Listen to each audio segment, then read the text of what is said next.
this morning. Tell the Lord that this morning, Father, I lift you high.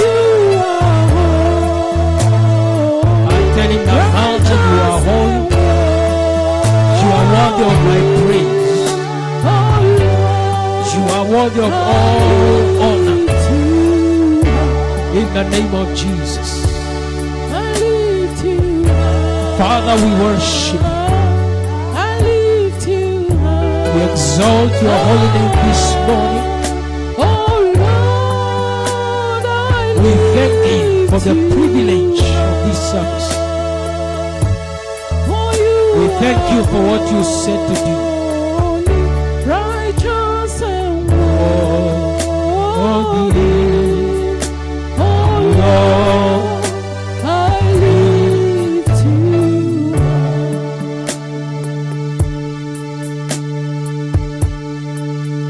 Father, we thank you for this morning. We magnify your name. We bless you. We surrender this service into your hands.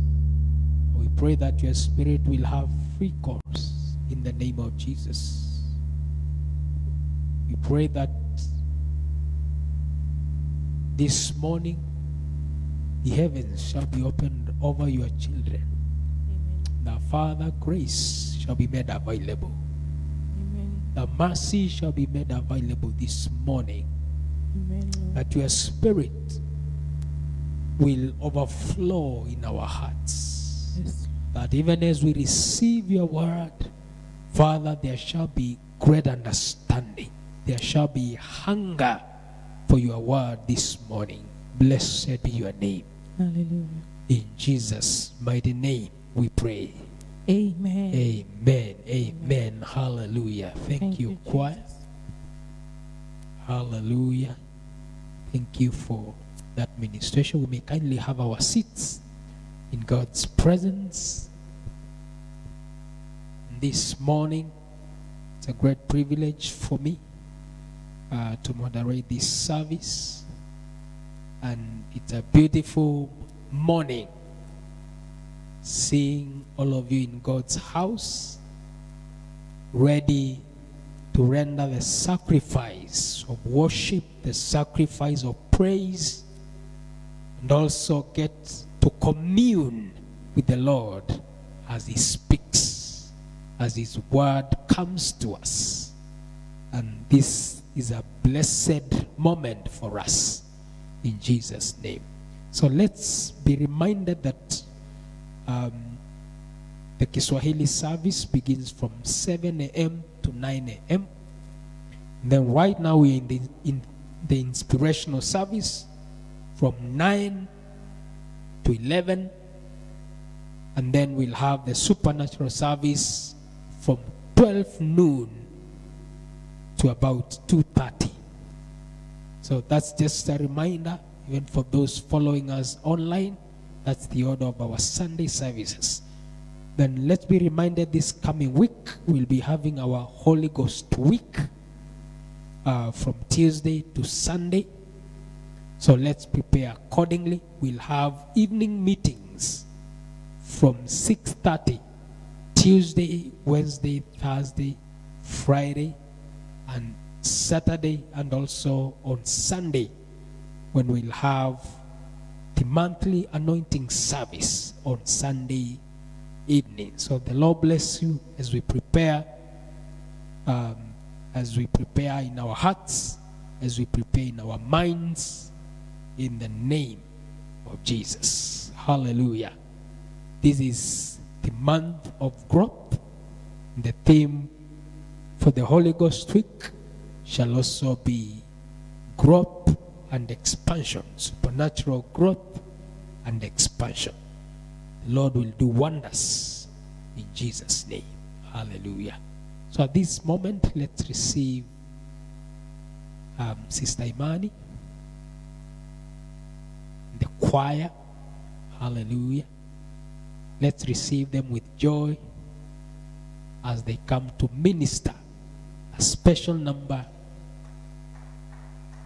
to minister to the Lord, to minister to the church with a special number.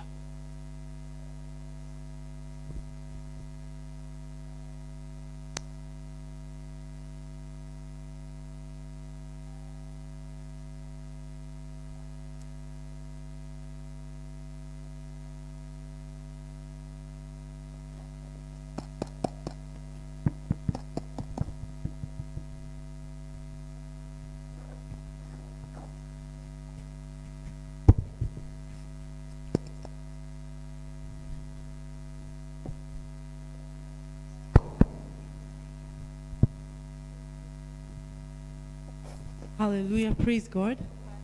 The song we're going to minister in is a song of praise and adoration to the King of Kings. Be blessed in Jesus' name.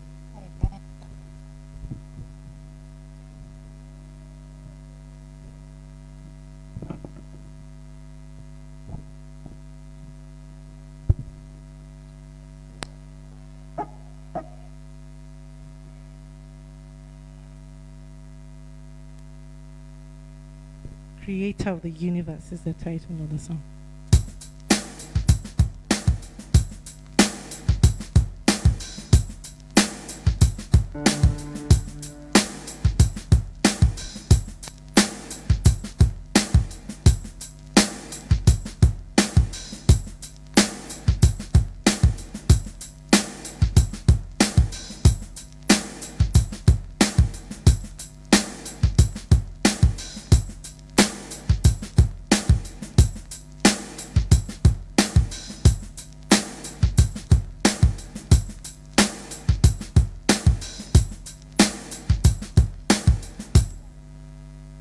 Creator of the universe, creator of the universe, what can't you do? What can't you do? Jesus, name above every other name. What can't you do? Hey, what can't you say? Jesus, creator of the universe, creator of the universe, what can't you do? What can't you do? Jesus, you're the name above every other name. What can't you say? Oh, what can't you change? Jesus, you are able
together for Jesus. Kindly rise on your feet as we welcome our Father in the Lord. Hallelujah.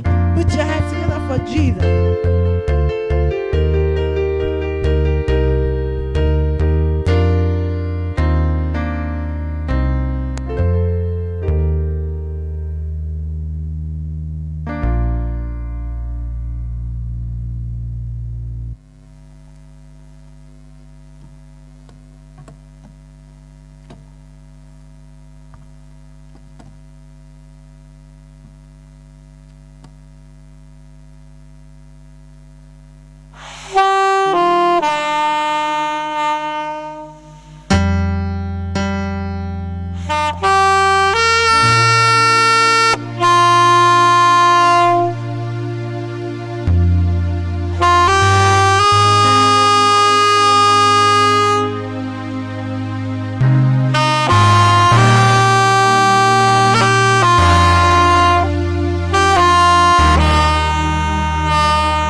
Jesus, prepare me to be a sanctuary, pure and holy, tried and true, so true, with thanksgiving. I'll be a living sanctuary for you. Father, we thank you for this morning. Thank you for bringing us to the first English service today. Speak to us. Minister to us. Open our eyes and illuminate it, O God. Cause us to see what we've not seen before in your word. Let your word do us good. Let the life of everyone hearing, both those physically here and those online, be blessed in a marvelous way. In the name of Jesus Christ. Do us good. Your word is great treasure. We ask, O God, that you give us the treasure in your word. In Jesus' name we pray. Amen. Hallelujah. Praise God. You're welcome to the inspirational service this morning. I'll be preaching directly from the altar. Normally we used to sit and have a discussion, but we couldn't set that up, so I'll be teaching directly from the altar. I'll be teaching on the power of positive connection, the power of positive connection on your destiny. The power of positive connection on your destiny. You need to be alert on the camera. The power of positive connection on your destiny. In life, God sets you up to connect to people. I was teaching some few weeks ago, months ago. I said, whenever God wants to change your life, what He does is introduce one new relationship in your life, and your life changes. Whenever God wants to do something great in your life, what He does is introduce one more person, one new relationship into your life, and everything about you changes. Whenever God wants to lift you, He just brings one person, and your lifting comes. One new connection can change your story, can wipe away your tears. That is what God does whenever He wants to change your life. So also, when the devil wants to change your life from good to bad, introduce one agent to the devil. One simple agent to the devil can rearrange your destiny and turn you to an idiot and bring out the monkey in you. One. So as God uses connections to change people's life, the devil also uses connections to change people's life. As I'm speaking this morning, you'll be able to remember one person or the other that came into your life and your life changed. I can remember quite a number of persons that came into my life. When they came into my life, something good happened to me. I can also remember some people that came into my life. When they came into my life, something bad began to happen to me. I'm telling you the truth. Even in ministry, there are people that when they step into ministry, into your church, many things begin to go wrong. I remember there was a time when things were very tough for us in church. Very tough. We couldn't pay the rent when we were in Ngara. It was very difficult. And then I would raise the funds. I would travel. I would bring out all the money they gave me where I traveled to, and it was not enough to pay the rent. And I began to wonder what is going on here. In those days when I travel and preach, I will preach down fire. My God, I am a preacher, so I know that one. Preach everywhere, serve God, make things happen. By the time I'm leaving, some people just thank me for coming, and that's all. And I'll pay my flight anyway. So by the time I get back, we were scratching to see if we could pay the rent. It was very difficult for us. So I went to God in prayer. I prayed in Kenya. I thought something must be wrong. So I took off and flew to Nigeria, and I went to redemption camp. And I stayed in the redemption camp for like 3 or 4 days, praying every day. I told my wife, give me space. I want to stay in camp. I'll come back later. I prayed. Some few young men joined me. We prayed. And God said to me, there is a wrong man in the boat. You harbored somebody that you should not have harbored. Who is the person that God told me? He said, as you are arriving back to Kenya, organize his ticket and send him back to Nigeria, and then you'll be free. Oh. So I left that meeting, and I met another pastor friend of mine. While we were discussing, he said to me, you like carrying everybody on your shoulder. You've carried the wrong man, you know. And he hit the point again and said, what? Okay, so I made up my mind. As soon as he came, the person that spoke was Pastor Tunde Ode. Some of you know him from Reverend Joe's church. So I entered the aircraft and I landed Kenya. And I sent for the young man. I said, excuse me, now I think you need to return back. And I'm putting back your ticket in the next 1 week to go. He said, no problem, sir. So I organized his ticket. And as soon as I finished organizing the ticket, somebody just came and said, Apostle, are you in church? I said, no, I'll be getting there in 1 hour. She said, I'll meet you there in 1 hour. So I drove to church. When I got to church, the person said, God just ministered to my spirit that I should come and just give a thanksgiving offering. I said, all right, go ahead. She's not a member of our church. She just knew me in one of the fellowships where I preach. Then God said, I should just come and give a thanks because you prayed for me some years ago and God answered. I said, oh, we thank God. So she gave me a check in an envelope. So I prayed for her again and she left. When I opened the check, it was 200,000. Then God reminded me, because you took the decision to obey me and send the guy back. Oh. Within that week, the money for the rent of the church was complete. I didn't need to say, normally remember, I would say, hey, it is time to pay rent. Robinson, how much are you bringing? I started dragging everybody one by one. There was no need that month. From there, God began to lift us and the tightness ceased. Listen, when God wants to change your life, what he needs to do is bring in one new connection, one, and your story will change. And when devil wants to scatter your life, what he needs to bring one new agent of the devil, one fresh devil, and your life will scatter.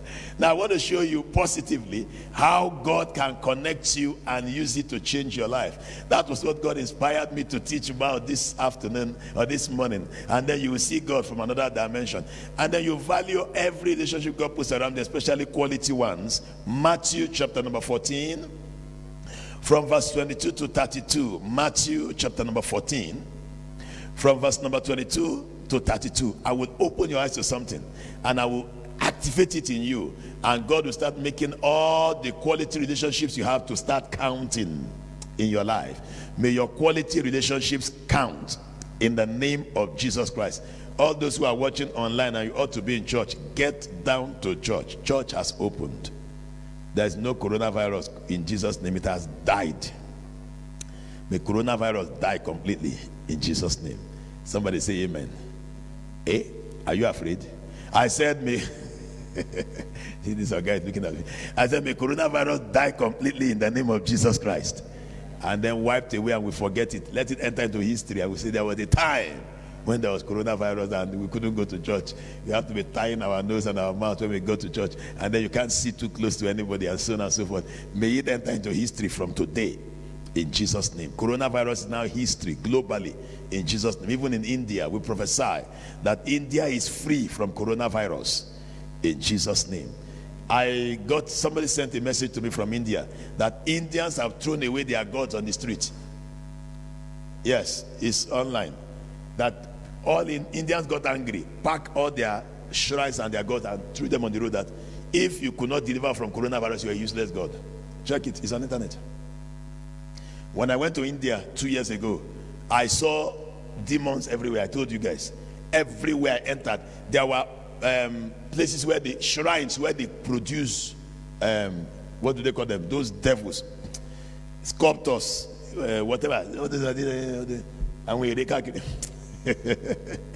I saw them every 2 minutes movement. You see, there were some made of gold, some made of wood, some made of silver, everywhere.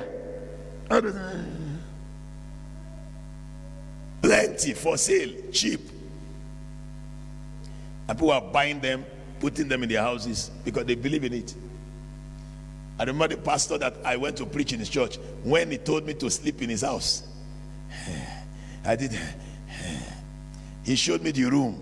I told him, no, sir, I prefer to sleep in the hotel because the things on the wall, if they appear in your dream, he's a pastor. This is not a pastor.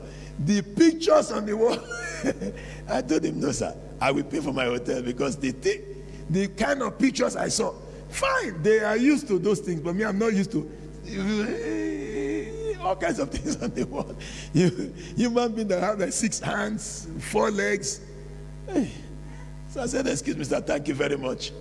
Where's the nearest hotel? I will pay for my hotel. Don't worry yourself, I'll pay. Because, and then you walk on the street. Those are the things that God wants to shake out of India. I was told, according to the news, 4,000 people die in a day. Huh?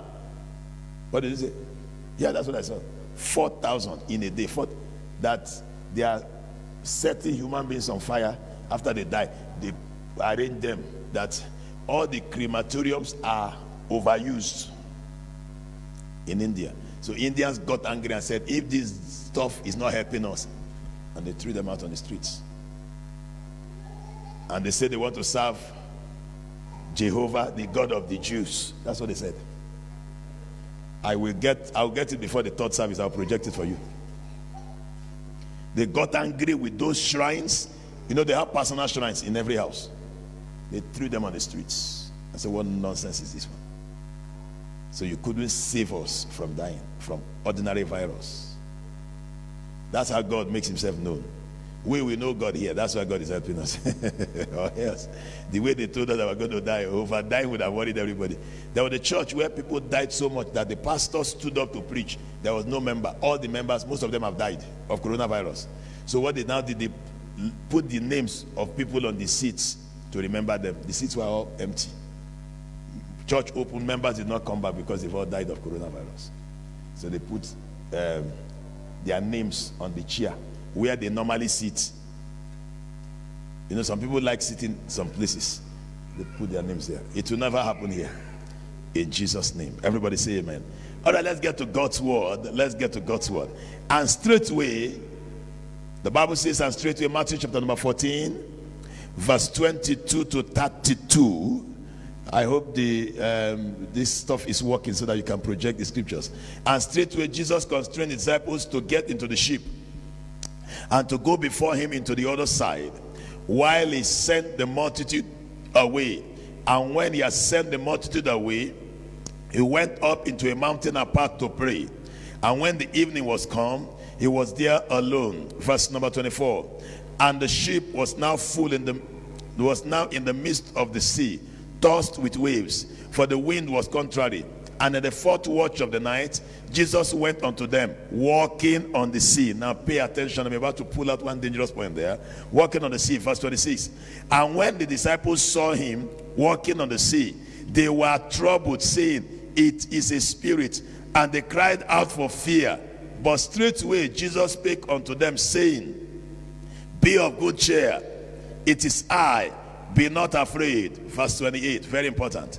And Peter answered him and said, Lord, if it be thou, bid me come unto thee on the water.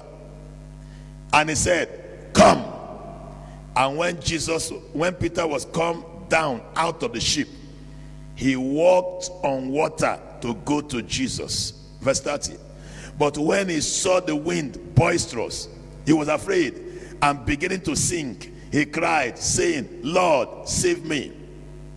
And immediately Jesus stretched forth his hand and caught him, and said unto him, O thou of little faith, wherefore didst thou doubt? And when they were coming to the ship, the wind ceased. I want to pull out one dangerous stuff from this place. Ladies and gentlemen, I want to focus on Peter. This apostle called Peter was a normal fisherman. The Bible says some years before now, maybe 1 or 2 years before this verse was written, the one I read, Peter was a fisherman. He was catching fishes normally, as he normally does, when Jesus went and called him. The Bible says Jesus told him, please, can I use your boat to preach?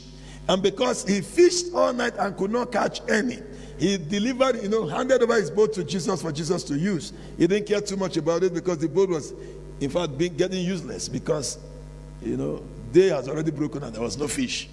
The Bible says Jesus preached in the boat.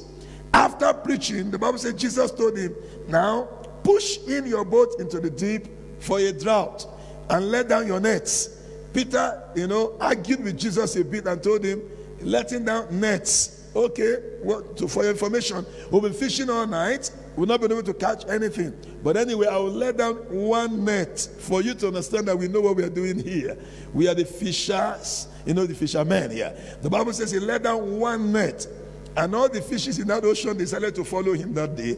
And his net began to tear.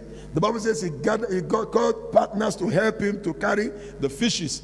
And when they came to land with the fishes, Jesus said, follow me, and I will make you fishers of men.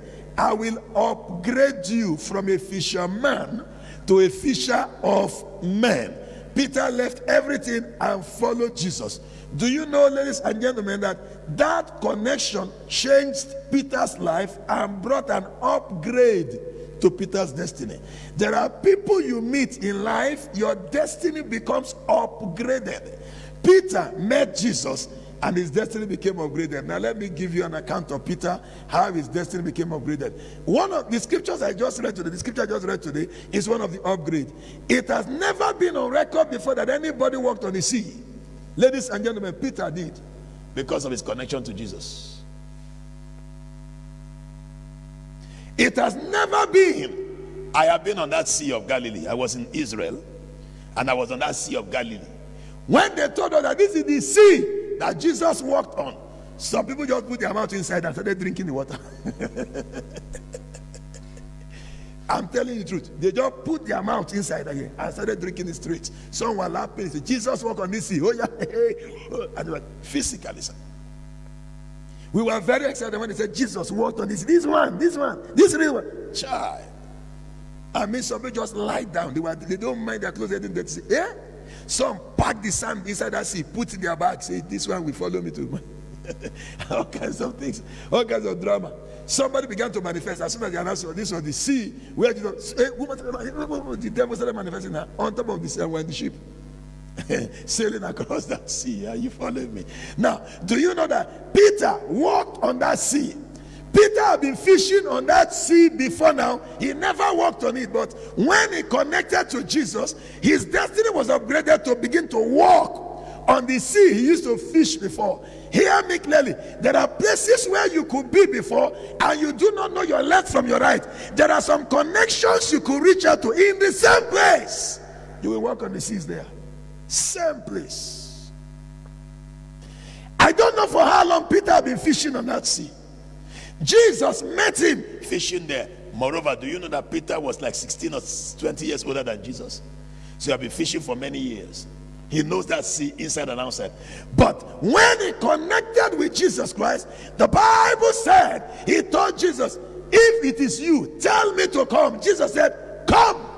And suddenly, the same Peter that knows that sea in total entered a realm he never knew before. He started walking on, not in, on top of the water.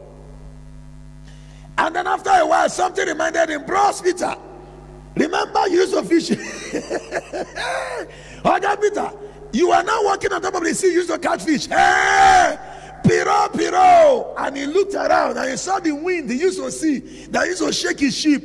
The Bible said the wind was boisterous, and he advised himself, hey, I am still Peter. And he began to sink. When he began to sink, he said, no, why should I sink when Jesus is around? And he cried out, Jesus, help me. Jesus held him, and he stood up again and stood on top of the sea. And the two of them were now walking together. Kai, the power of connection. There are people you could connect to. God will switch on the supernatural chapter of your life. I don't know who God sent me to, but those physically here and those watching me online, I speak to your life. May your supernatural chapter be activated today. I see that supernatural chapter activated in your life. What you never knew you could become, you will become it by this connection. In the mighty name of Jesus Christ, there is a connection coming into your life by which God can switch you on. May that happen now. If you believe it, say amen, amen, amen, amen, amen. A supernatural connection, sir. The same sea he used to fear, he started walking on top of it by one link, one relationship. There's a relationship that can change your story. A relationship that can change your story. A relationship that can upgrade your destiny and take you to a height you never imagined. See, there are people you connect to, and the things that will never have happened in your life will begin to happen. Now I have a question. Was Peter the only person who fished on that sea? No. Question. How many of those who fished on that sea walked on top of it? Somebody answer me. Damilone, how many of them who fished on that sea? Somebody been fishing on that sea before Peter was born. And after Peter left, some people kept on fishing. In fact, when we went there, we met fishermen there. That was more than 2,000 years after Peter left this world. We visited Israel. When we went there, sir, ma, I saw fishermen there catching fishes with anger, pulling fishes seriously. Now I have a question. How many of them walked on that sea? Not one. Not one. See, there are some connections that God gives you that switches on what will never have been switched on in your life if you never made such connections. Connecting to Christ. Connecting to Jesus. See, I don't know I would have been a preacher. I remember my mom told me that she wanted me to be a lawyer because when I was very young, I can articulate my words. In fact, if you fight with me, I will win. If I fight with you, I will win, because finally, when we finish fighting, they will drag us to come and tell who caused the trouble. That's what happens. Does it happen in your country? Of course. Now, when two children are fighting, they say, come and stop. They now take the two of them to one corner and say, now, what happened? Then they start saying what happened. I don't talk too early. What I keep quiet? You will talk first. That's me. I won't talk early. When others say, he pushed me, he pushed me, I will not talk. When they finish talking, he pushed me, I'll clear the throat, my throat, and I'll greet the elders first. My mom taught me how to have respect. I'll say, I want to greet all the elders. Thank you for this opportunity for us to be able to express ourselves and say what happened. This guy, I've been looking for my trouble for a very long time. I've been having patience. Today came, but I'm very sorry for all that happened. I'm very sorry if I embarrassed all the elders. In fact, by saying all that, all the elders are on my side, first of all. In fact, I'm very sorry for all that happened. I'm so sorry, please. Yeah, I didn't mean to misbehave. This boy had provoked me. But sir, let me tell you what happened. Now when I was approaching, as I was coming very close, this boy lifted up his hand and began to threaten him. By the time I finished telling the story, they would say, bros, oh yeah, they'll be giving him 6 strokes on the cane. My mom discovered that this boy knows how to articulate his words. Every case I will win. My mom said, you're going to be a lawyer. So the thing entered my brain and I wanted to be a lawyer. I'm telling you, I fell in love with law. If you checked, my first 5 admissions to the university was law. In fact, I entered into the school of law and God drove me out of the place. And God pushed me out. I entered Obafemi Awolowo University, Ile-Ife, one of the prestigious universities in Nigeria, to study law. It was the year I entered that university, a new rule came in Nigeria that if you did not do literature in English, you cannot do law in Nigeria. They chased me back home. And those days I don't like literature in English, because literature in English, you read all those big books. I don't like all those big boom boom book. In fact, and then ladies like reading them. All those boom boom boom book like that is very big. I know ladies like, I don't like all those books that you are reading and you are fantasizing what cannot happen. I like reading here. So I just dropped those nonsense books somewhere. I did not know they were going to chase me out of university because I never read literature in English. I didn't do it. So they chased me out of university. Finally, I got one course or the other and did, and finally I'm doing PhD. Fine, praise God. But it was God that didn't want me to be a lawyer, because I wanted to do that part. My dad said the way I articulate things, he wanted me to be an engineer. He said, because your mind works very sharply, you picture things, you can be a good engineer. So go and read engineering. So those two are fighting in my brain, but God never wanted me that way. He pushed me to be what I am today. Ladies and gentlemen, what I am today had opened uncommon doors for me. I have met men I know as an engineer I will never have met, and as a lawyer I will never have met. I have entered places that as a lawyer will never have entered, and as an engineer will never have entered. I have spoken and given instructions to people that in my life as a lawyer I may not even be able to speak to them. No matter how powerful a lawyer I am, I may never have spoken to them. But being a servant of God, I've spoken to such persons. Now listen carefully. There are some connections that God brings into your life that open some chapters that you never knew can ever open in your life. Look at Peter. He was the only fisherman that walked on the sea. I have been to Oron. Oron is a place in Calabar where there are major fishermen in Nigeria, people that can catch fish from anywhere. In fact, they are deputy fishes themselves. They know how to fly into the water to pick out the fish wherever the fish is hiding. But they never walked on the sea.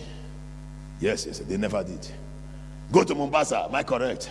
There are fishermen in Mombasa, and there are fishermen around Lake Victoria. Hey, excuse me, sir. None of them walked on that lake. But Peter began to walk on the sea Why? Because of a connection. Matthew chapter 4 verse number 19. May God connect you to those that will switch on your destinies. May God connect you to men like God, God like men like God, that will switch on your destiny. There are people that you meet, they can switch off your destiny, and there are those you meet, they switch on your destiny. Hallelujah, praise God. Matthew chapter number 4 verse 19, the Bible says, and he said unto them, follow me, and I will make you fishers of men. There are people you follow, they make you, and there are people you follow, they unmake you. Oh, you didn't hear what I said. There are people you follow, they make you become something more important than who you were before you met them, and there are those you meet, they reduce the quality by which you came before you met them. Follow me, and I will make you. You know, I like the story of Joseph. The Bible says Joseph married a lady called the daughter of Potiphar, priest of On. I used to like that scripture a lot. I use it whenever I go to campuses to preach. The daughter of Potiphar, priest of On. Priest of On. Priest of On. Oh, glory to Jesus. Priest of On. Genesis chapter number 41 verse 45. Genesis chapter number 41 verse 45. And Pharaoh called Joseph's name Zaphnath-Paneah, and he gave him to wife Asenath, the daughter of Potiphar, priest of On. O-N. I keep wondering, why must somebody's name be priest of On? No, seriously, I wondered until it became a revelation in me. And Joseph went out over all the land of Egypt. Verse number 50. And unto Joseph were born 2 sons before the years of famine came, which Asenath, the daughter of Potiphar, priest of what? On, bare unto him. Is the whatever not working? Easy worship not working? So you can project the scriptures. The Bible says, which the priest of the daughter of Potiphar, priest of On, bare unto him. Chapter number 46 verse 20. Chapter number 46, Genesis 46 verse 20 says, and unto Joseph in the land of Egypt were born Manasseh and Ephraim, which Asenath, the daughter of Potiphar, priests of On, bare unto him. Now they repeated it severally in the Bible for you to know that the father of that lady is a priest that is a specialist in putting on people's life. There are people you meet, they switch on your life. Beware of any relationship. Choose your relationship carefully. Choose friendship and connections very carefully. There are those you meet. Since there is a priest of On, there's also a priest of off. In fact, there's a priest of disconnect. They will disconnect your wire completely and remove you from where God has put you. And truly, there are people you have seen that their destinies are promising, their future is wonderful, but because of those they related with, their destinies died. I have a number of such. There's a young man that, in fact, he was older than me by 2 or 3 years, but he was my friend. We were in school at the same time. We were in the same class at the same time. He was in another school, I was in another school, but we were about the same. He was older than me by 2 or 3 years. God raised him early. He went to university faster than me. I remember when he was already president of a university campus fellowship, I was still looking for admission. So he used to invite me to speak when he was already president of a campus fellowship. So I would travel to the campus and speak in his meetings. The guy was good, sir. He can tear the Bible. Fine. God gave me the supernatural dimension. I can preach, enter into the supernatural. But him, he can download the Bible. You think he was one who wrote it. God blessed him. He grew. He married the daughter of a general overseer of a church. The marriage of balance. Come and see where. God gave him favor because he grew and became famous early. So the general overseer released his daughter and the marriage was superb. The guy began to do well. He opened school. He started doing some wonderful things. But see, when you have some secret love for money, the devil will tempt you one day. And suddenly the devil began to tempt him. The devil tempted him with money and tempted him with America. And his feet was swept off. And that was how his destiny was lost. He stopped being a pastor, left all that he had, went to America to look for money, only for me to be hearing that he's been locked up in jail because they found him with illegal money. Are you following me, somebody? Now listen carefully. It will never have happened to him if not for those he met in America that lured him into it. It will never have happened. There are people you meet, they change your destiny, they transform it negatively also. Beware. Beware. Many times they have something that you think you need, and they have a lot of things you don't need. Excuse me, sir. Since they have a lot of things, why don't you run away from them completely? If this Jesus, following this Jesus, looks too strict and too tough, and he has only one thing that you need for the rest of your life, why don't you follow him? Many times we get confused along the way that, okay, these guys are showing me money. Truly, when I read the story of what happened to this guy, there was a lot of money in his account. They have swindled a lot of people and God put their money in his account. But he could not live to spend the money. Do not let money or little things give you a wrong connection, a wrong relationship. It will destroy your life.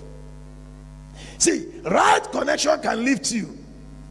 When God told me, he called me to be a preacher, I opened my mouth and began to preach. I began to preach everywhere. I preached to everybody I met. Whoever I met, I preached to them. I was so zealous. Oh my God, I was so zealous. I'm a choleric before. When I tell there's a road here, there's a road there. You can't stop me, sir. I'm unstoppable. That's the way God made my spirit. So I kept on moving. Everywhere I kept on preaching until I met the one that seniors me. I entered into, they brought me to a certain place to preach. And I commanded the witches, I told you the story, to come out. The witches came out. I commanded fire on them. Fire did not fall on them. I advised myself to leave them alone. The sickness that followed me after was serious. And then from that time henceforth, I stopped praying against witches. I stopped talking those kind of things. I started preaching only Bible that I knew until I met Reverend Joe Olaya. A connection, one connection. And I saw him dealing with witchcraft. I saw him healing the sick. I saw him walking in the miraculous. And I began to pray, Father, whatever you did to this man, do to me. Do to me. His life impacted me so seriously and so strongly, I can never forget. It can never be deleted from. In fact, it has become my lifestyle. His life impacted me so seriously. Most of the things I do, I learned it from him. Most of the things I do, because I stayed in his house. It was a connection that changed my story, added value to my life, made me fall in love with what I'm doing, made me not to look back anywhere I enter, made me uncommonly bold, even in India. Even in India, wherever I entered, made me uncommonly bold to face anybody. What I saw in his life. There are people you meet in life and they affect you positively. May God give you powerful connections in the name of Jesus Christ. Joseph married the daughter of Potiphar, priest of On. It was a powerful connection. Look at the way it affected him. He became stable. His destiny was on for 80 years. 80. Yeah, his destiny was on for 80 years. Hallelujah. Praise God. Let's see some more things in the Bible. There are connections that upgrade your destiny to realms you never imagined. There are connections that open up the supernatural genius in you. Peter never knew he could walk on the sea until Jesus made it happen for him. Proverbs chapter 27 verse 17. Connections that open up the supernatural genius in you. Connection that see, you are a genius. You only need somebody to switch it on and it will come on, sir. Yes, yes, yes. You are a genius. Proverbs 27 verse number 17. The Bible says, iron sharpeneth iron, so a man sharpeneth the countenance of his friend. There are people you meet, they sharpen you and make your destiny sharper. They provoke you and provoke the best out of you. There are people you meet like that. There was a time I was just a preacher. I couldn't teach the Bible. I couldn't teach at all. Now my teaching ministry is known all over the world. That guy can teach. There was a time I could not. Whenever I entered the place, I would start shouting, you will make it! Ah! Let's say fire there! That's what I always do. And now, in fact, if you do too much, I will release fire on you. You will collapse and break all the chairs. In those days, there are many plastic chairs. So you will break the chairs. In fact, in those days, we used to pride in how many chairs were broken when we were preaching. And when I began to pray, I pointed to that brother, he fell and broke the chair. I pointed and he fell and broke the chair. I was very happy about that, but I discovered that was nowhere. Sometimes when they invite me to a church to preach, the pastor will beg me, whenever you want to do anointing, tell us so we can remove our chairs, so we can do the anointing. I say, all right. Because we don't want the chairs broken, they are expensive to replace. Hallelujah, praise God. But I met some people as I kept on moving along in my Christian journey, and they impacted me with grace to teach. And then I began to teach the word of God. I began to teach to the extent that people will invite me, Scotland, US, just to teach. Yes, sir. And they'll tell me, sir, you taught this and that. In fact, there was a bishop that was to be ordained in Kenya.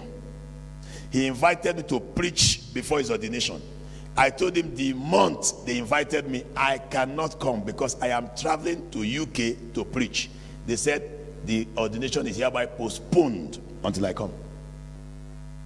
They fixed another day and called me again, sir, can you come on such a... They said there was a sermon I preached. They want me to repeat it in that ordination. I said that day I am going to be in Scotland. They said the ordination is hereby postponed again the second time until when you are chanced. So they asked me, when are you chanced? So I said, I'll be chanced such and such a day. That was when they moved the ordination to. Why? One sermon I preached and they heard about it.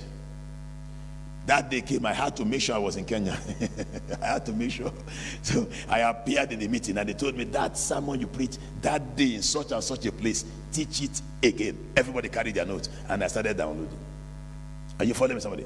I started teaching it. Everybody were writing. See, it was somebody that impacted me. There's a connection that you can make and the best in you will be switched on. May God give you such connections in Jesus' name. Value such connections. Look for such people who carry value to impact you. When they connect with you, something new will happen to you. Something wonderful will happen to you. Are you hearing me? I keep telling you that on earth we have 4 kinds of relationship. 1, those who add to you. 2, those who subtract from you. 3, those who divide you. 4, those who multiply you. And I group them into 2 different groups. I said those who add to you and those who multiply you are in one group. Then those who divide you and those who subtract from you are in another group. And I said those who add to you and those who multiply you are those who inspire you. Then those who subtract from you and those who divide you and scatter you, they are those who expire you. Then I told you that those every relationship is either inspiring you or expiring you. So I told you, check your relationship. What is this person doing in my life? Is this person inspiring me or is this person expiring me? Am I inspiring this person or expiring this person? If the person is inspiring you more, follow there. If the person is expiring you more, run, because you'll soon be finished. Jesus inspired Peter to walk on the sea, to do what human beings don't do. You need such kind of inspiration that can bring out the best in you. This is not the best in you. You can be better than this. You can. Hallelujah. Matthew chapter number 16 from verse number 13. Matthew chapter 16 from verse number 13. Connections that can switch on the best in you. Connections. Peter would have died a normal fisherman, not the fisherman that walked on the sea. The Bible says that when Jesus came into the coast of Caesarea Philippi, he asked his disciples, saying, whom do men say that I, the Son of Man, am? Verse number 14, and they said, some say thou art John the Baptist, some say Elias, and others Jeremiah, or one of the prophets. Verse 15, he said unto them, but whom say ye that I am? And Simon Peter answered and said, thou art the Christ, the Son of the living God. And Jesus answered and said unto him, blessed art thou, Simon Bar-Jonah, for flesh and blood have not revealed it unto thee, but my Father which is in heaven. And I say unto thee, that thou art Peter, and upon this rock I'll build my church, and the gates of hell shall not prevail against it. And I will give unto thee the keys of the kingdom of heaven, and whatsoever thou shalt bind on earth shall be bound in heaven, and whatsoever thou shalt loose on earth shall be loosed in heaven. Can we check Peter's life? Peter was a normal fisherman like others until he connected to Jesus. When he connected to Jesus, of course I've shown you he walked on the sea, yes. But let's go a bit deeper. The Bible made us understand something very strange about Peter here, that Jesus asked the question, who do men say I am? All the disciples raised up their hand, Judas Iscariot inclusive. Yeah, Judas said, you are Elijah, you are Elijah. And I said, Thomas said, in fact you are Jeremiah. They always have wrong answer. Thomas said, you behave like Jeremiah a lot. If you put your hair, look like Jeremiah. Then Jesus said, all right, since you know what people are saying about me, who do you say I am? Judas said, I don't know who you really are, because you say you are Elijah now, you didn't say you are the one. Thomas said, I don't even know. You know, Thomas and Judas, they always sit beside each other. Thank God that God finally saved Thomas. When I went to India, I was told that Thomas came to India to plant the church. Yes. I was told in history that when the disciples scattered all over the world, Thomas came to India. That was Thomas that established Christianity in India. Nearly everybody that is a Christian in India is called Thomas. Thomas is a famous name. In fact, and they killed him in India. Thomas. They said Thomas performed uncommon wonders. They were telling me, Indians were telling me the story. Uncommon wonders in India until India was converted for Christ. But finally they murdered him. They killed Thomas in India. All right. Now Thomas became a great preacher. Thank God that he disconnected from Judas Iscariot. So please don't relate with Judas so that Judas does not scatter your life. Now, the Bible says, so Jesus now said, who do you say I am? All of them kept quiet. Suddenly Peter raised up his hand. Jesus said, yeah. He said, you are the Christ, the Son of the living God. Look at the answer of Jesus. That's where the interest is. Jesus said, flesh and blood have not revealed this to you, but my Father which is in heaven. So Peter began to have a stronger relationship with God, up to the level that God was showing him who Jesus was. Peter was no longer having a revelation of how to catch fish. He was now finding out who Christ was from the Father. Listen carefully. Peter began to walk in the realm of quality revelation. Why? Because of his connection to Christ. He now knew the Father of Jesus. There are some relationships you get into. You meet people you never thought you'd ever meet in your life. It has happened to me severally. There are people I've met and suddenly they just take me to another one very cheaply. And these are people we see on TV that we never knew we could ever meet. Are you hearing somebody? Relationship. Now, Peter began to get revelation from the Father about Jesus. Why? His relationship with Jesus Christ. There's a relationship you could get into. You will now begin to swim in revelation. The Bible did not stop there. Then Jesus said unto Peter, you know, he said unto, when he told him, flesh and blood have not revealed this to you, but my Father which is in heaven. He said, I say unto you, thou art Peter, and upon this rock I'll build my church, and the gates of hell shall not prevail. Excuse me. Peter's destiny became upgraded to the one on whom the church will be built. A fisherman. Peter's destiny became upgraded. There are people you relate with, God will start honoring you. That's what happened to Peter. And God decided that Peter is now going to become the bishop of the church, upon whom the church will be built. Now let's go a little bit further. It did not stop there. The Bible says, and I will give unto thee the keys of the kingdom of heaven. And whatsoever thou shalt bind on earth shall be bound in heaven, and whatsoever thou shalt loose on earth shall be loosed in heaven. Ladies and gentlemen, when I travel to Israel, there is a golden sculpture of Peter by the River Jordan. When you step out of River Jordan a bit, there's a place, a square, where they use gold to mold somebody like Peter, carrying many keys like this. If you get to Israel, you'll see it. We'll soon go to Israel. I'll organize it. We'll go to Israel. How many of you will follow me to Israel again? Some of you don't like Israel. If you are going to Israel, raise your hand. No, Jerry, I'm not saying if you are going to Somali. Israel, we'll go. It's not far from here. It's not too far. It's not too far. If you connect through Ethiopian Airlines, it's not too far. Within 6 hours, you're in Israel. It's not far from here. Now, when I got there, I saw that. Then I remember the scripture. Do you know what happened to Peter? Peter was taken to a realm that he was carrying the keys of the kingdom of heaven. Whoever Peter locked out is out. Whoever Peter locked in is in. Why? Relationship. If Peter never related with Jesus, it would never have happened to Peter, sir.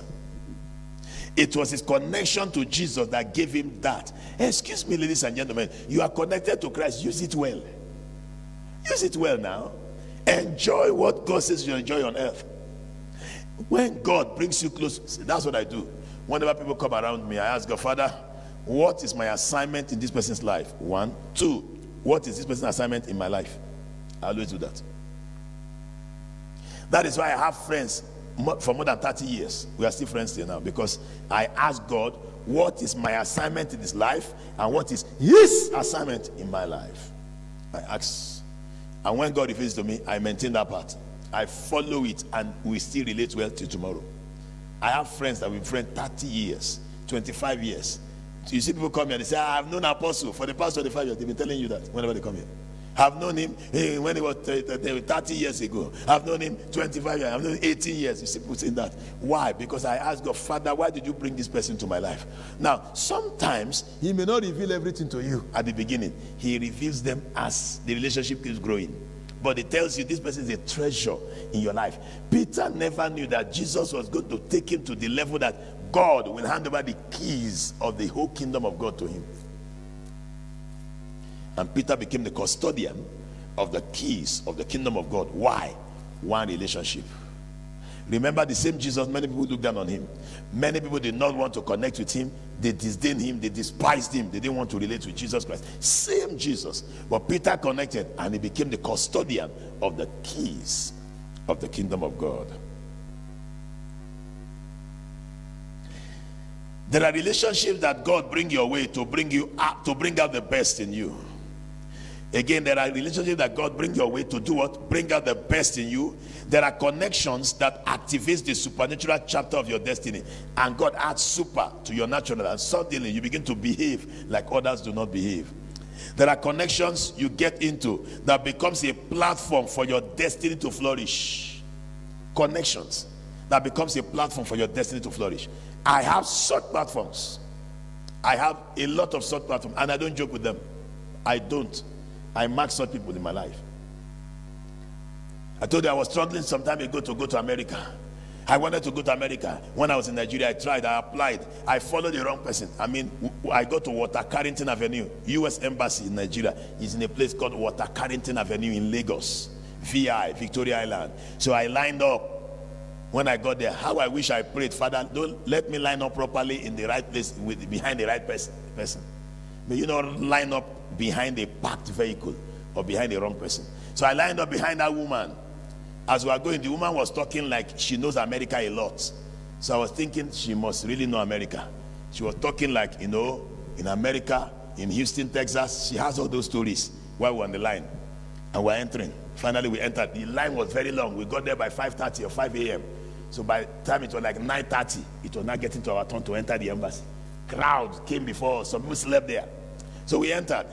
And then when it became our turn, the woman was ahead of me, and they pushed us to the same consular.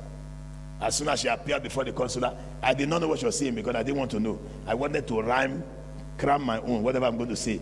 You know, my birth certificate, my school certificate, my father, my mother, you know, I carried out the picture.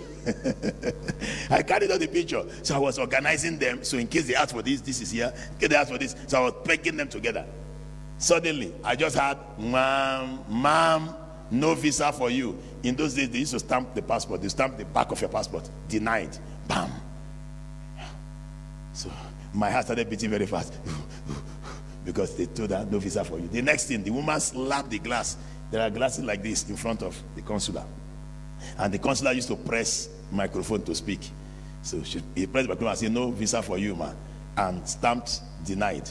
And pushed out her passport. So all of us looked up. Fear gripped all of us. Because, especially if you are next, you don't know what is making the guy angry.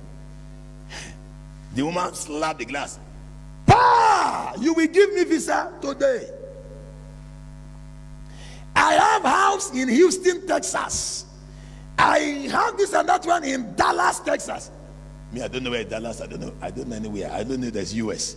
She started shouting, you will give me visa today. She hit the glass again. So that guy pressed that again. Ma'am, you got to be calm. If you refuse to calm down, I get a cops to pick you up. In those, I don't know who cops is. So I was now wondering what is going on here. Let this man not disgrace us here now. She said, they are not giving you. Cool down now. Beg the man quietly. Few minutes later, some people that ate well, very tall human beings, showed up, and they jacked up the woman. The woman was huge, but they picked her like paper and took her out of the embassy in our presence. Mistakenly, it was my turn. May it not be your turn when the atmosphere is polluted. Okay, I think I'm in the wrong area. May it not be your turn when the atmosphere is polluted. I don't know whether I've taught you on polluted atmosphere here. Have I taught that message here? Polluted atmosphere. May you not enter when the atmosphere is polluted. It was now my turn, sir. Pastor, I stood up and I took my paper. Well organized, primary school, secondary school, university, this and that one, all my paper, picture, my grandfather, my father, my village, everything, account, the one they borrowed me, the one that is my own. I was, if you know me very well, I am an organized person. I organized everything. As I submitted it, bam, and pushed it in. The guy took my passport, stamped it, bam, no visa for you. I said, sir, I don't know that woman before. More serious, but the woman, I don't know her before. Please, why don't you interview me on my own merit? Ask me questions. Ask me who I am. Ask me how I've moved. Forget about this woman. I don't know her from Adams. The man spread it in, man, you got to live here or I get a cut for you. Before the guys came, I quickly packed my Ngongo no titi, put it like that. Because the woman was taller than me and bigger, and two men carried her out. Before they carried me, my leg would not reach ground. So I just quickly packed my bag and began to run out of the embassy before they arrested me. Because that was how I did not get the visa. The second time again happened to me. In fact, the second time they asked me what I was going to do. I told them I was going to preach. They said I should preach. I started preaching. I started preaching. You know, the Bible says, I began. When I finished preaching, the guy said, bam, no visa for you. I'm telling you, I preached, sir. And I was a preacher in those days. I preached to the guy. I wasn't afraid. No, seriously, I preached. But see, will I tell you that? I really preached to the guy. I thought the message was sinking. The guy was looking at me. After, bam, no visa for you. They pushed me out. In fact, I've already paid 10,000 naira for the visa. In those days, you must pay before you enter. I was not trying to ask, will you give me my money? Because that was my last money, sir. My mind was already in America. So I came out. I closed the chapter of America and I faced my destiny. Finally got to me to come to Kenya. I came to Kenya. I was just managing myself. I didn't want to even attempt anything in America. Let them leave me alone. All the embarrassment.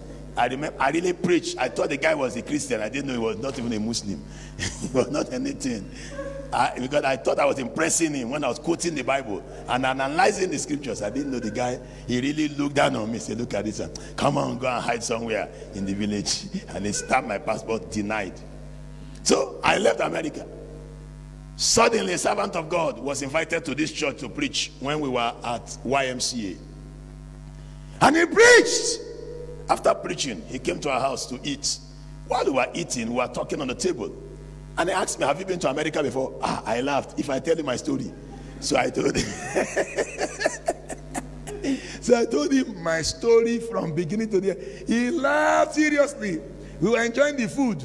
And he was laughing at me at all the ordeal I passed through.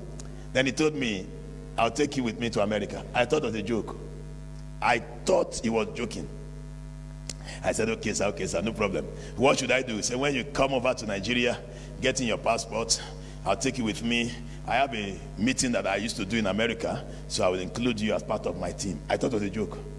I landed Lagos. I got a letter from America by his instruction. I went to the embassy, I submitted. I went to the embassy, the letter was already at the embassy, so I had a copy to identify myself. I packed Ngongo no titi certificate. By that time I already had master's degree. I have corporate this and that one certificate, international this over certificate was worrying me. I packed all the certificate. I had account in Kenya, I had account in Brazil, I had account in Rwanda. All the account, I gathered accounts. All the account I had, I organized them. All the this and that, I organized them. My children birth certificate, Otito and Ekene, people have not come. Marriage certificate, I gathered it, everything. I showed up with my account in Nigeria also, with the letter of employment as a lecturer, with the letter of employment at this and that one, with Moko Welosa. I gathered everything. I entered the embassy. I was on the line. When it was my turn, the lady asked me, what are you going to do in America?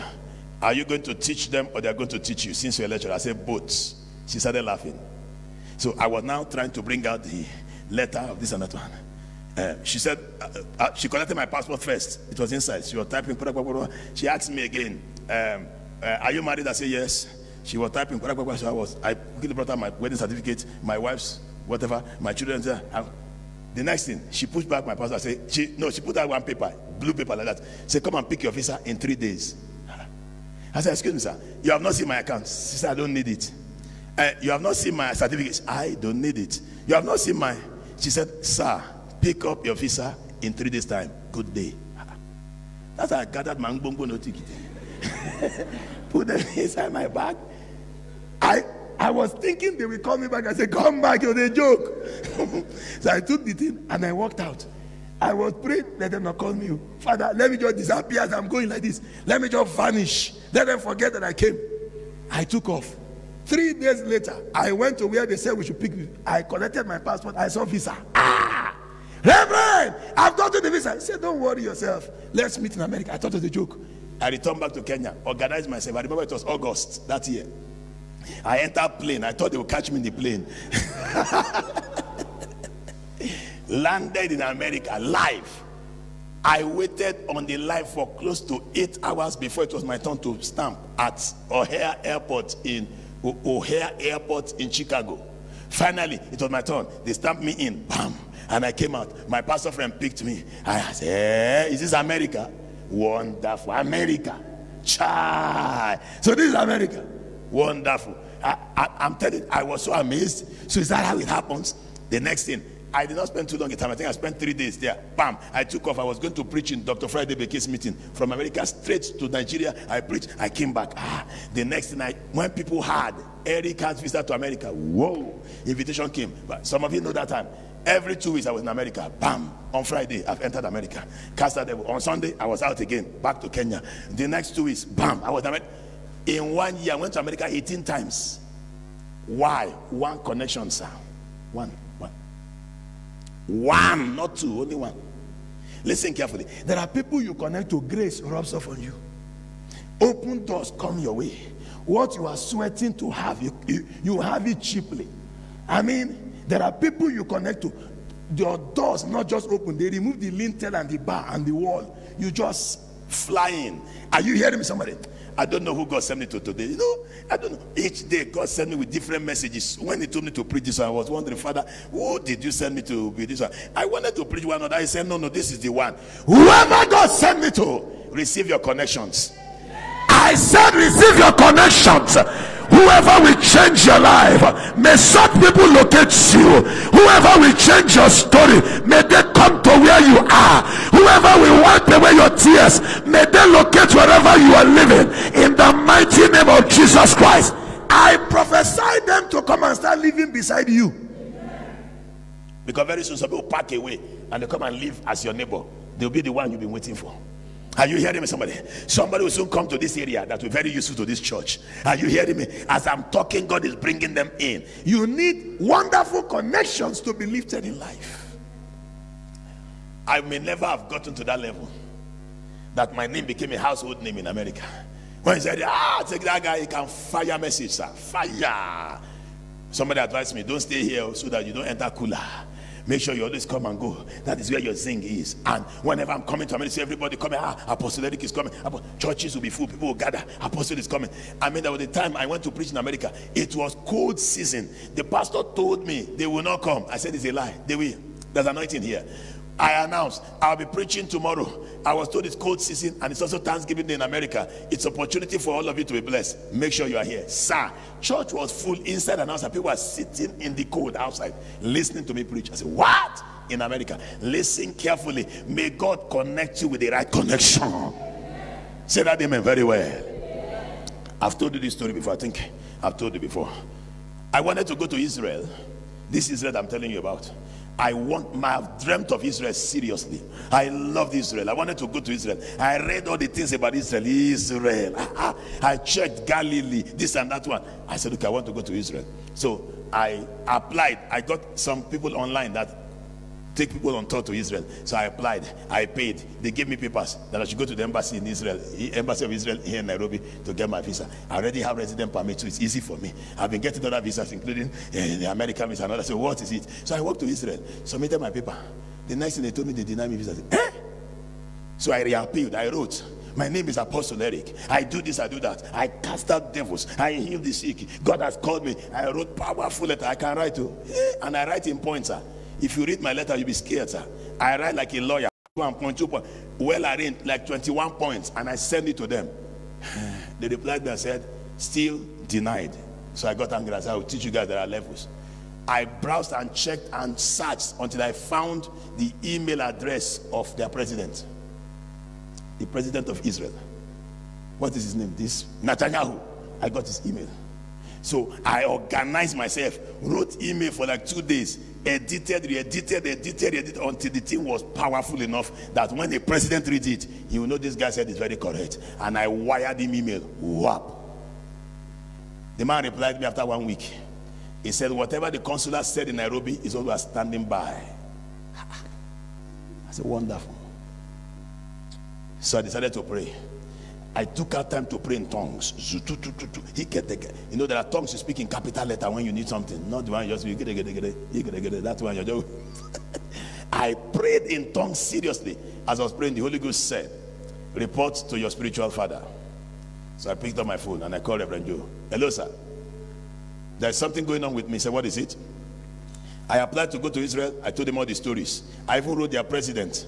And the president said, whatever the consular said here. Sir, you know me, sir. He said, don't worry yourself. Next year, we'll go to Israel together. That was November. He said, next year, March. I said, all right. I said, what do I do? He said, fly into Nigeria. I said, no problem, sir. So I prepared myself. So when it was getting close to time, I called him, sir, I don't have visa yet. He said, you don't need visa. Just come and meet me in Nigeria. I said, all right. So I gathered my bag, gathered everything. I landed Nigeria. As I entered Nigeria, people called me preacher. So I was preaching.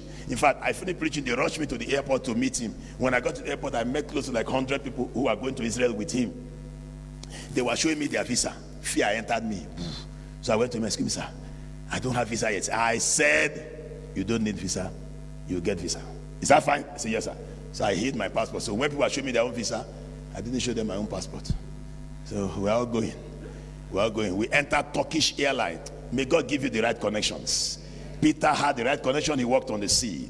See, I entered into the aircraft. I said that. I remember that I didn't have visa. I remember I also wrote the president. I said, hey, I wrote their president too. Hey. I sat in the plane. We landed in Turkey. We took a connecting flight to Tel Aviv, Israel, and we took off. I was so excited. When we entered Israel airspace, my spirit was jumping. Wow, I will see where Elijah called down fire. I love that place, seriously. As I will enter there. Oh, I was so excited. As soon as we touched down, bam, I was looking at Israel. Fantastic. They opened the door. People began to come out of the aircraft, including myself, and we all lined up. I don't like walk slowly. I don't at all. You know, I moved like a soldier. I moved as I kept on walking, and I moved to the. As I was approaching the consul, I remembered, no visa. Kia! I advised myself before I go and enter trouble.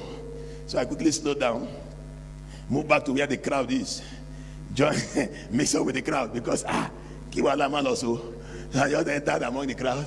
I started walking. I don't like walking slowly at all. That's not. I was not managing myself. As I was still trying, my leg was still trying to shoot long. So until I now stood behind Reverend Joe, and Reverend Joe doesn't walk too fast. When he just walks like that and he bounces. So he just walked. Then he moved. Then I made sure he was in front. Before I was just jumping to the front, I was now behind. So when he pushed his passport in, I was wondering. As he pushed his passport in, they welcome, bam, bam. He already had visa. Bam, bam, bam. They gave him another paper, gave him this, gave him that, gave him many things. And they knew him. So they greeted him, gave him letter to welcome him, welcome this. All kinds of welcoming, whatever. They told him, welcome to Israel, sir. They shook his hand. Somebody came to welcome him very well. And all that, and I was watching. After that, he turned. I was next online.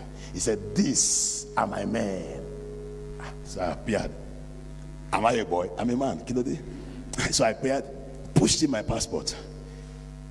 The denial of everything was there. They opened to a new page. Bam, bam, bam. Welcome to Israel. Wow. So I entered. As I entered, one man followed me. Bam! As they brought me, I said, sir, take photograph quickly. I've entered Israel. Take photograph. Put Tel Aviv there. Put it. Why? Because I was here. Can you imagine? I entered Israel without visa by a connection. Without. They gave me on the point of arrival. I entered. I did everything I needed to do. In fact, our convention was coming up. I cut short my journey. They were there for like 10 days. I think on the 7th day, I told him, sir, I'm okay. I did, especially when we got to where Elijah prayed and fire fell. I entered there and I prayed like a madman. So that I charged. The anointing came on me. I entered the cave when I saw. They said this was where Elijah prayed. And fire came down. Oh Lord, remember me. So I prayed. After I finished praying, I was satisfied. And I said, excuse me, sir, dispatch me back to Nairobi. I have convention. I think our 3rd anniversary or so was coming up. I need to get back to Nairobi. They dispatched me. I was satisfied that I've entered Israel. Now listen, how did I get there? Connections.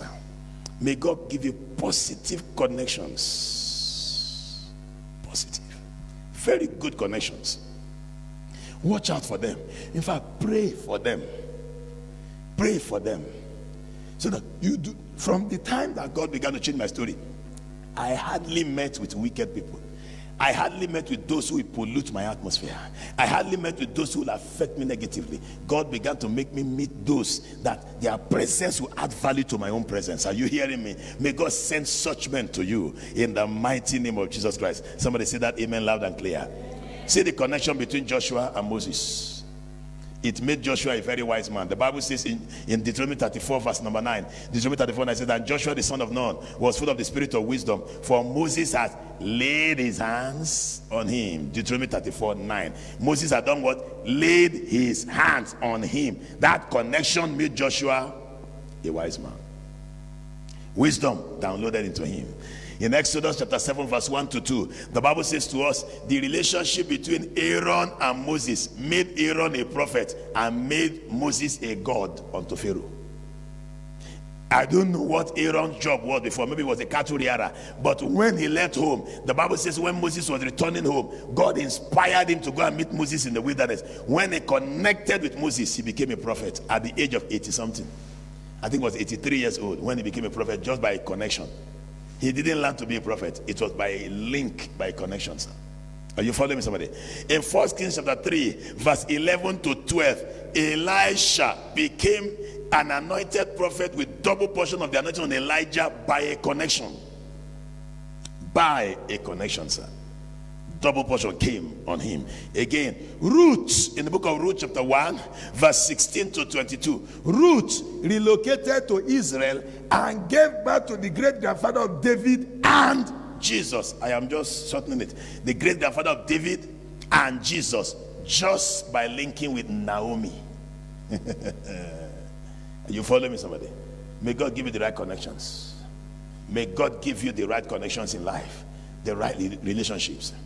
Just by following Naomi, she became the great grandmother of David the king, the first major king of Israel that took over every known territory of Israel today.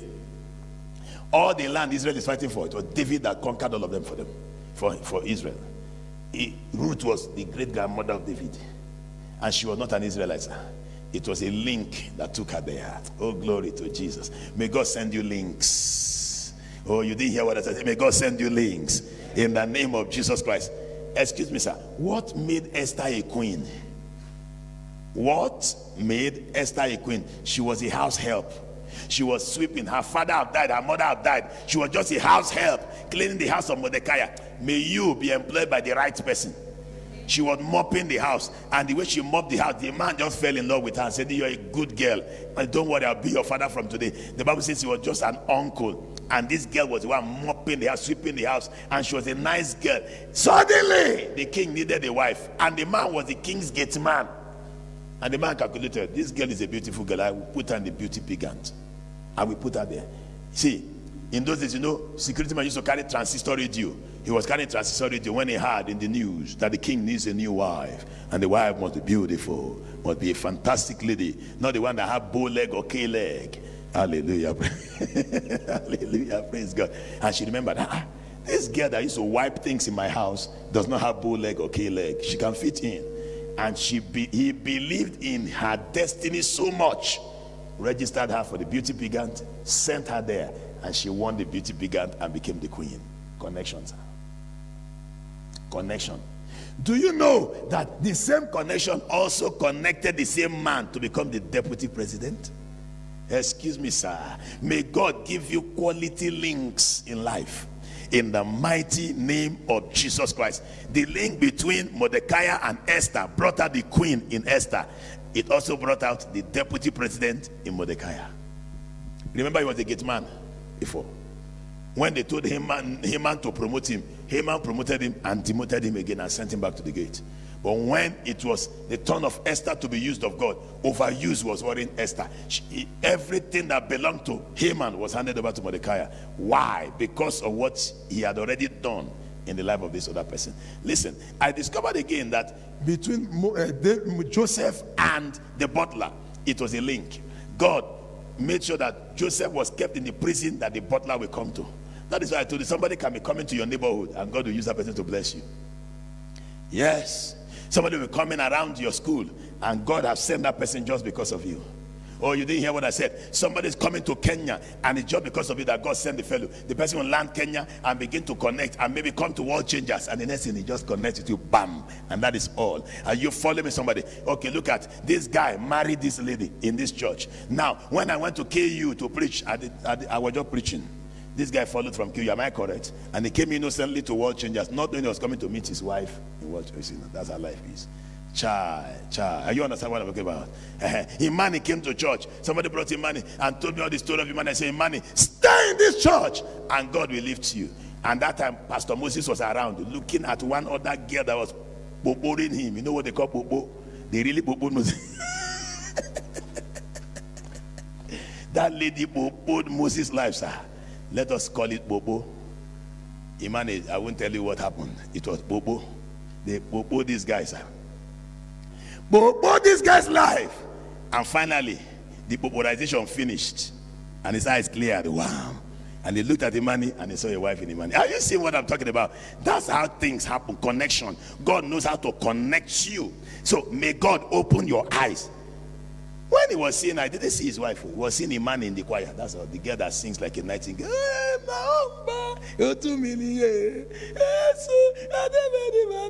He said, hey, that is Imani, your child. Until God opened his eyes. May God open your eyes to see who he has connected you to. There is someone that when you connect to, bam, your destiny is made. He says, follow me and I will make you. Oh, glory to God. There are people, they have power to make you, sir. Follow me and I will do what? Make you. Hallelujah. Somebody say, thank you, Jesus. I want to close here. Time is already fast spent. I hope you understood what I taught today. I want to pray for you and I want you to pray that God will connect you. Quality connections in your place of work. You see, how did I get into Safaricom? Somebody heard I was around, that one Pastor Eric came. I was invited to preach in Redeem and I preached and I said, if you're a witch, come out. Some came out, somebody came out, I commanded fire on them and witches began to manifest. After that meeting, somebody heard I was around and sent phone as gift to me from Safaricom. Phone. In those days, it was 12 years ago or 13 years ago. BlackBerry. I sent BlackBerry. I saw it. I said, what? Who sent this phone? In those days, people respect BlackBerry a lot. BlackBerry was like Samsung or like iPhone. In those days, when eyeballs were around this area. So I looked at the BlackBerry. I said, no, I don't want BlackBerry. Let my wife be using it. So I gave it to my wife. So I asked the person that brought it to my house, who did you say gave me this phone? He said, the person works in Safaricom. I said, take me there. I need to go and say thank you. Because the person must have valued me to buy me this kind of BlackBerry. So I appeared in Safaricom for the first time in my life. I entered to her office with the lady. Madam, thank you very much. You bought me the phone. She said, yes. She said, they sell it cheaply here. So when I did that, I got it. And then something told me, give it to that man of God that just came from Nigeria. I said, wow, God bless you. So I prophesied into her life, prayed for her. As I was praying, something asked me, ask if there's a fellowship here. So I stopped. Madam, is there any Christian fellowship? I said, it used to come and die. Maybe they will do 3 weeks, it will close. After a while, we'll start another one again, it will die again. So it has not been consistent. There have been fellowship, but it has always died, so there's no fellowship. So I said, all right, tell every Christian here, I am coming next week to start a fellowship here. She said, hey, praise God. She said, they're announcing it. You see that pastor from Nigeria that just came? He's coming to do fellowship here. Is that? So the next week, I came for the fellowship. 15 people gathered, I remember. So I preached to them. I taught the word of God within 1 hour. It was powerful. One lady was looking at me like I was film when I was downloading. I think I downloaded 14 points in one verse. She was looking at me like, is this guy Afro Cinema or a real human being? As I was dropping the point, pap, like that. Within 1 hour, I finished. She said, can I see you, sir? She said, excuse me, sir. How did you read your own Bible? I said, sorry, man. Yeah, it was Revelations. Wow. She said, I need to be close to you. She said, but number 2, can you teach in a secular setting and you won't quote Bibles? Over teaching will be worrying me. Something to be said that. Said that. I said, yes, I can teach. She said, can you teach on HIV/AIDS? Can you teach on? I said, I'm a lecturer. She said, no problem. She said, I'm going to set up a program for you so that you can come and speak to the managers because something is in my mind. I feel like setting up for you to be teaching us in Safaricom. That's what how God brought me to Safaricom. I went home. I bought many books. I have not done it before. I read the books. My wife saw me that time. I kept on reading. Then I picked up points. I arranged. Then they invited me. Managers sat down everywhere. They were frowning their face because they told them there's one Nigerian guy coming. You know how people used to behave in Kenya when they're suspecting Nigerians? They all do their face like that. True of us. Njoki, you know how people when they suspect Nigerians, they all do their face like that. This Nigerian guy from Lagos. Let us check him. So they all came. And I stepped in. I don't fear anybody's face. Don't worry yourself. I carry enough anointing to loosen your face. As I entered, I began to teach. Within a few minutes, their faces loosened up. I began to drop the point. They were writing notes. They would tell me, wait. When I was speaking very fast, so they would say, wait. They were writing. After a while, they started clapping. They were shouting, hey! In fact, one of them said, amen. I don't know, it's not a church. They gave me 45 minutes. At the end of 45 minutes, I sat down. They unanimously agreed that this man becomes our peer ambassador. They created that office for me to train everybody in Safaricom. That's all. From that day, my job began. They will gather people 30.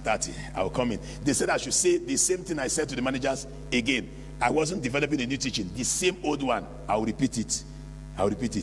They will clap for me. They will give away. Another 30 comes. I will repeat the same old teaching. No new one. That's how I taught everybody in Nairobi, taught everybody at JCC, taught everybody in Mombasa. In fact, Mombasa, they will fly me in. They will group them 30. So I will fly back to Mombasa again. They will lodge me in the hotel. I will repeat what I've told the others. Can't they collect notes from each other and push me away? But then no, I must come. So I'll teach. They will pay me. I'll teach. That's how I taught everybody that works in Safaricom. That's 2 years. The same thing. And then they rearranged Safaricom because of those teachings and made everybody to begin to behave according to those teachings, and that sorted Safaricom out. Until today, I am still inside there. How? By one connection, sir. Somebody gave me phone and I went to say thank you. Are you seeing that? And that door opened. Are you understanding that? May God open your eyes. I didn't see that phone as ordinary phone. I just said, how can somebody value me? I just came to Kenya and bought me BlackBerry. And remember, when I was coming to Kenya, they told me Kenyans are very stingy. Am I correct? They said, you guys can calculate shillings. They told me. But the lady was not stingy. I said, who is this person that bought BlackBerry for me? My spirit said, go and physically say thank you. That was all. And my door opened in a company. Up until today. You see them coming here to check what is going on. They put that mast, that Safaricom mast. They're the one who put it there. There was the time they gave us internet. They gave me internet in my house for close to 5 years, free. All the internet in my house, they put it there, free of charge for like 5 years. I mean, God opened different doors for me in that place. When the time they want to do AGM, I'm the one that will come and pray. I remember the time I was supposed to come and pray in the AGM. I came out to get, I didn't have a car then. I came out, I got a taxi to move me. The taxi was slow. They called me. We were in traffic. do you know they sent police escorts to come and carry me? From the traffic, they removed me from the taxi, put me in another car. Police escort here for me to go and pray. Pray, Omba. Is that what we call it? To Omba. They could have said, Oga. They would have called somebody else, Oga. Omba, the Omba, and they might say, Omba, and the whole thing closed. They used to bring me in to pray. One contact. Bow your head. Say, Father, connect me. Connect me to the connection that will change my destiny. Connect me to the connection that will change my story. In the mighty name of Jesus Christ, connect me to the connection that will change my story, that will change my history. Connection that will make my life better. I receive supernatural connection now. Go ahead, fire prayer. The connection that will switch my supernatural chapter on. Let that connection come my way right now. I receive that connection. I receive that connection. I receive that connection. Open my eyes to see it. Somebody go ahead, pray. Open my eyes to see it. In the mighty name of Jesus Christ. Open my eyes to see it. Open my knowledge to know that this is the connection that you have packaged for me. In the mighty name of Jesus Christ. Izukataka bragadoshe gadusa. Mareka laga bragadoshe gadusete. Izogologo dogobrogodoshe gadusa handa. Mareke teke bragadoshe gadusata. Izogologo dogodogodogodogodoba. Oriakataka bragadagaba. I ask, oh God, that you connect me supernaturally.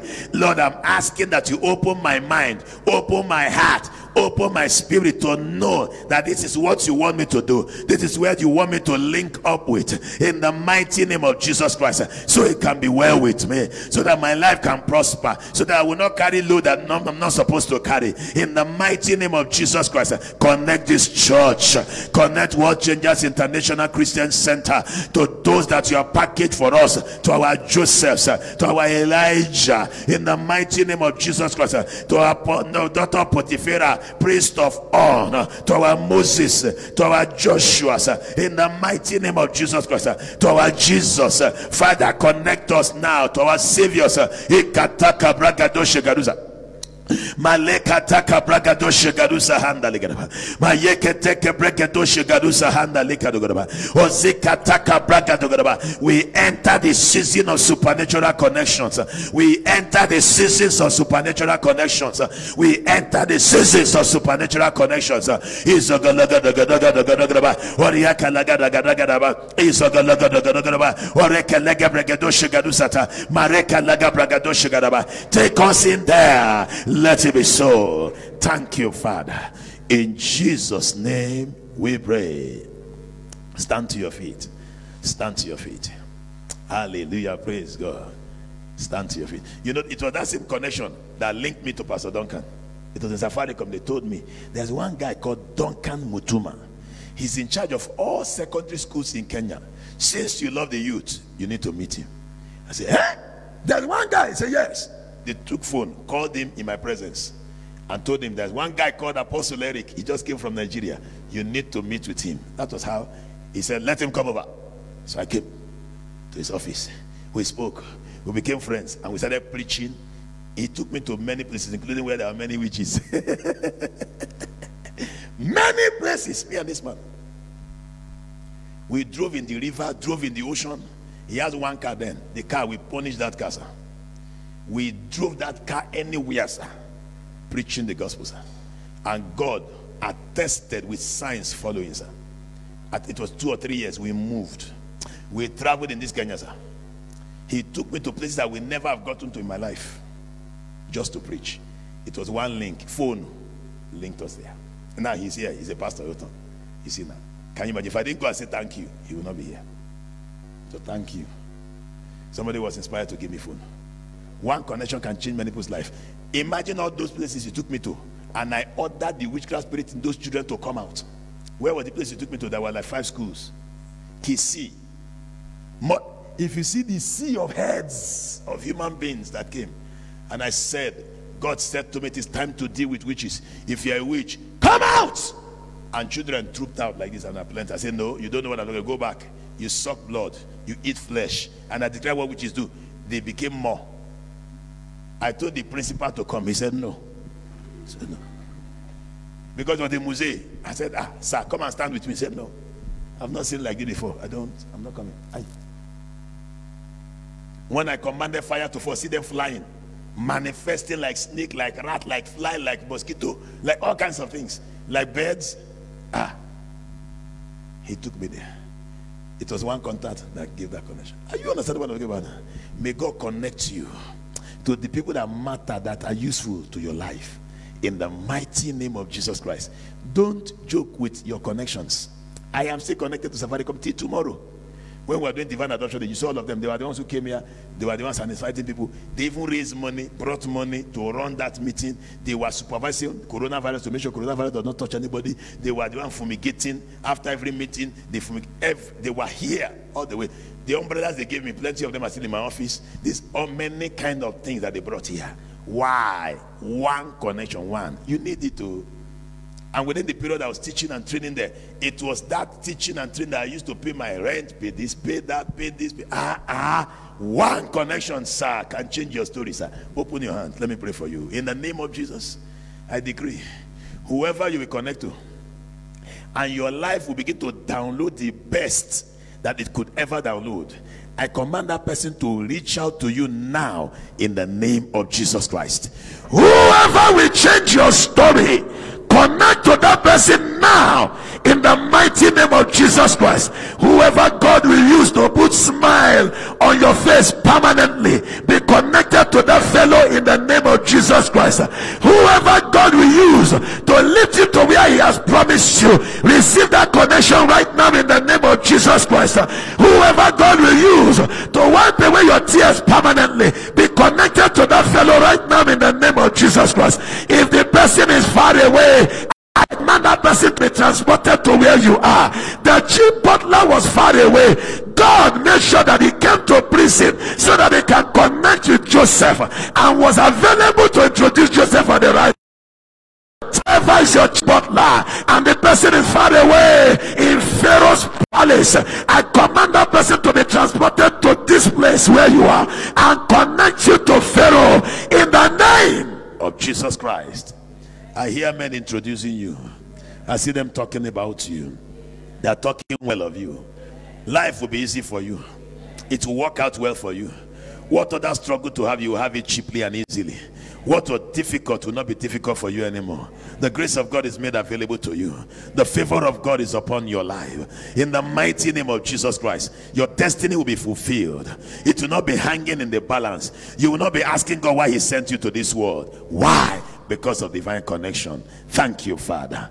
In Jesus' name we pray. Everybody say amen. God bless you. You may be seated. Let's get our offerings. We'll give our offerings and then we'll do our Bible study. Then we get into the supernatural service. Hallelujah. Praise God. Hallelujah. Praise God.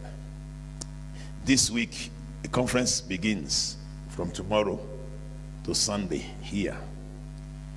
The theme of the conference is visible growth. Not growth that is just hidden. Visible, that eyes can see. That is the theme of that conference. Visible growth. Growth.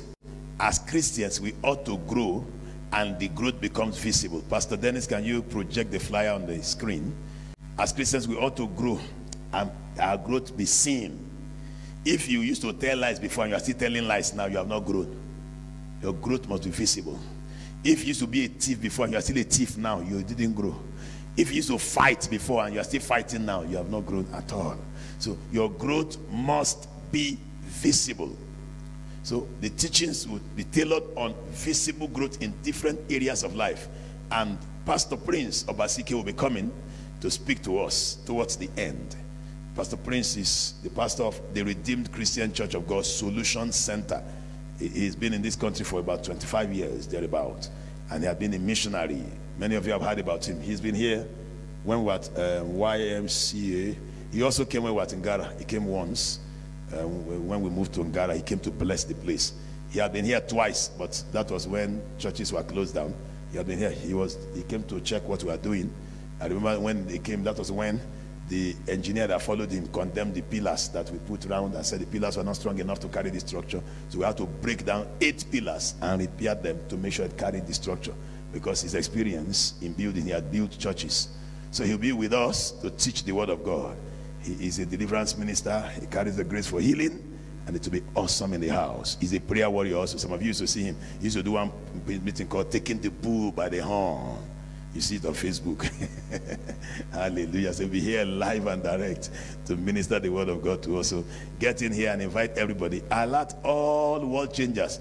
Those that have not been in church for the past 1 year, 2 years, tell them that church is now open. We are supposed to have 1/3 of this place. This place can take 1,000 people. 1/3 of this place is 325. So 325 people can sit here. That's why you see we've plastered that place, we've plastered this place, we've plastered that place. All of them were done this week. So it's just remaining where you are seated. It will soon be plastered and there'll be a rug like this put in this place. This place that you're seeing, by the grace of God. This place, we're going to have some powerful kind of floors there. And then the projector for that place is already available by the grace of God. It's already in the office. So we put projector there. So those who are sitting on the third overflow there will be looking from there. So tell everybody, World Changers is set. The banquet is ready. It's time for us to come and eat, starting from this week. And then we're going to make some noise. I'll get some band boys and all that. Those guys that used to join me to play horn instruments. We're going to make some noise in the area to tell everybody the church is now open. Oh yeah, come over. But don't let them come over and not meet you here. Be well seated before they come. Have you understood? So Monday 6:30 we'll be here. Tuesday 6:30. Wednesday 6:30. Thursday, Friday, Saturday 6:30 each day. And then Sunday we're going to have our 3 services and the anointing service in the night. Now you need to also know that in case you need deliverance or you need some prayers because things happening to you look too supernatural that you cannot handle, register with me today, because tomorrow I'll start deliverance sessions in the afternoons for all those who will be available. Some people have already booked. Some people are bringing in people from different parts of Kenya for deliverance, and I'll be attending to them this week. By the grace of God, God will answer them and the devil will leave them alone, and then they will make progress the way they should in Jesus' name. If you're giving your offering with the M-Pesa pay bill, it is 821430. Can you project that? 821430. If you're in diaspora, you're watching me, you can send me your offering through SendWave app. With SendWave app, the offering will reach us here by the grace of God. Or if you have other means by which you've been sending your offering, go ahead, use it. It will work. And God will bless you mightily in the name of Jesus. If you are led to give your seed for the finishing of the building, please go ahead, do it. We need it seriously. May God bless you as you do that in the name of Jesus Christ. If you are also paying your tithe, you can use either the SendWave app, or those in diaspora use SendWave app, but those in Kenya use M-Pesa pay bill. All right, let's pray. Our Father, we thank you for everyone giving. Let our seeds, our offering and sacrifices be accepted by you. Let every giver swim in plenty. Let this offering, oh Lord God, be a seed that will yield harvest.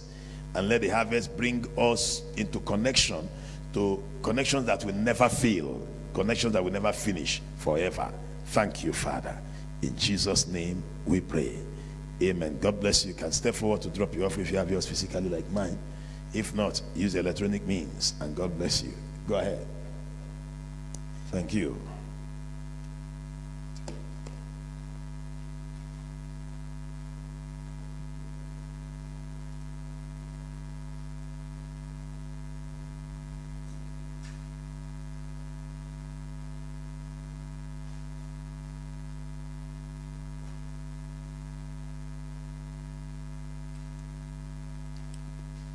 After this, we'll get into the Bible study. The Bible study will last for 30 minutes. So the Bible study teachers divide us into classes and let the teachings begin immediately, 30 minutes, because by 12, the praise and worship should start for the supernatural service. By that time, we'll add more seats, but let's still avoid using the overflow at the back because it needs to dry up properly. They just did it yesterday. They will need to put some water on it. Please don't go to that area. By tomorrow, engineer, am I right? That tomorrow we can use it? We can use it tomorrow. Tomorrow we can use that place. By tomorrow we can start matching the place. But for today, no. So that we don't destroy the work that is done. All right, the grace of our Lord Jesus Christ, the love of God, and the fellowship of the Holy Spirit be with us now and forevermore. Amen. Surely God's goodness and mercy shall follow us all the days of our life, and we shall dwell in the house of the Lord forever and ever and ever. Amen. God bless you. So let's get into the Bible study classes as we prepare for the supernatural service. Pastor Dennis, who is in charge of that?